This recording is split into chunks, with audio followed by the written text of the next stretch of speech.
Hello everyone. Today our topic is document object model.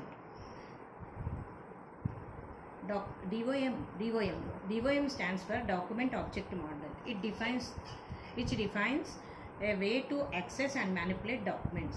And this is the programming API for HTML and XML documents, which defines logical structure of documents and the way document is accessed and manipulated.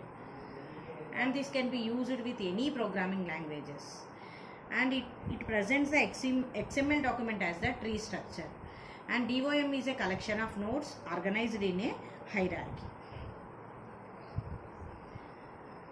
And this XML DOM is the object model for XML, and this is the standard programming interface for XML, and this is the platform and language independent, and this is the W3 standard and tree based. Platform and language independent means in any type of operating systems, any platforms, it can be executable. And this is the standard programming interface, means we can easily link any programming interface with XML. And this is the standard object model. And with in other ways, we can define the XML DOM as the standard for how to get, change, add or delete XML elements. And what is the W3C document? W3C document object model is a platform and language neutral interface which allows and scripts to dynamically access and update the content, structure and style of document. And this W3C DOM separated into three different parts. One is the core DOM, XML DOM and HTML. We are using the XML DOM. Core DOM standard model for any structured document. XML DOM standard model for XML document. HTML DOM standard model for HTML document. And nodes. The nodes included in the DOM are, according to DOM, everything in XML document is a node.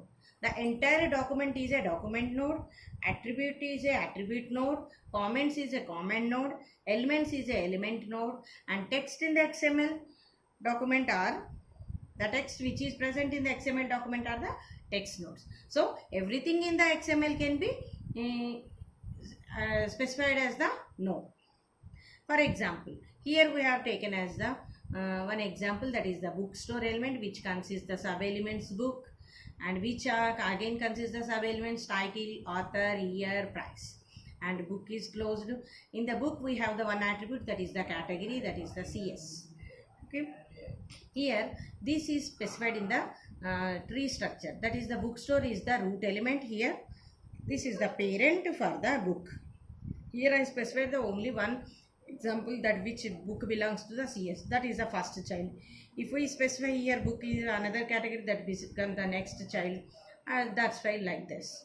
And all these book categories, different categories becomes the childs for this root element bookstore.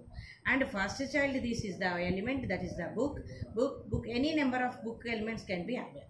And these consist other elements, those are the title, author, year, and this category is the attribute which belongs to the book, and which consists the category belongs to the CS, and title, this is the, okay. So the every element in the XML, so entire XML document can be specified as the tree structure like this.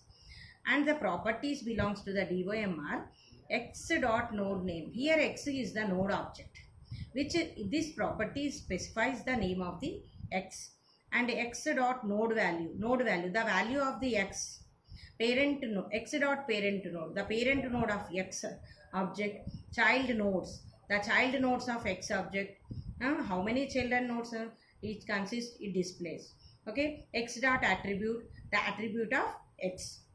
Okay, for example, in the previous we have the book, the attributes for this is the category, and for the bookstore dot child nodes, it displays the book. Okay, like this. And the methods belongs to the XML are the get elements by tag name, append child, remove child, and these can also be used with the object x. Okay, Here we are using the node object as the x. X dot get elements by tag name.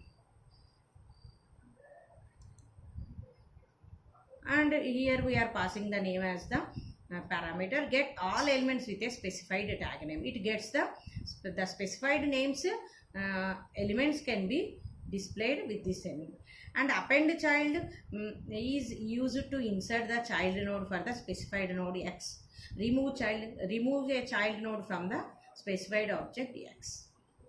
And the advantages are belongs to the XML are XML is traversable, means the node can be randomly accessible.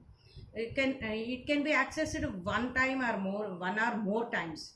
That is called the traversing that one. And its structure is modifiable. XML structure is resident in memory, and values can be added, changed, removed. So these can be modifiable. In any time we can add the elements, we can change and we can remove or anything. So it is this structure is the modifiable, and it is maintained by the W3C consortium. And we have the disadvantages. Disadvantages for DOM is the resource intensive and relative source. XML structure is resident in memory. So if the XML structure is very large, then it occupies the more memory. So it consumes the memory, more memory, and it's relative speed. In comparison to the SAX, DOM is the very slower. Due to its resources, we need many resources for speeding up these documents. So this becomes the disadvantage. And the uses of XML are DOM defines a standard way for accessing and manipulating the documents, and it presents the XML document as the tree, and it makes the working easier with the XML. With the help of DOM, we can work easy with XML documents with the help of DOMs. Thank you, one and all.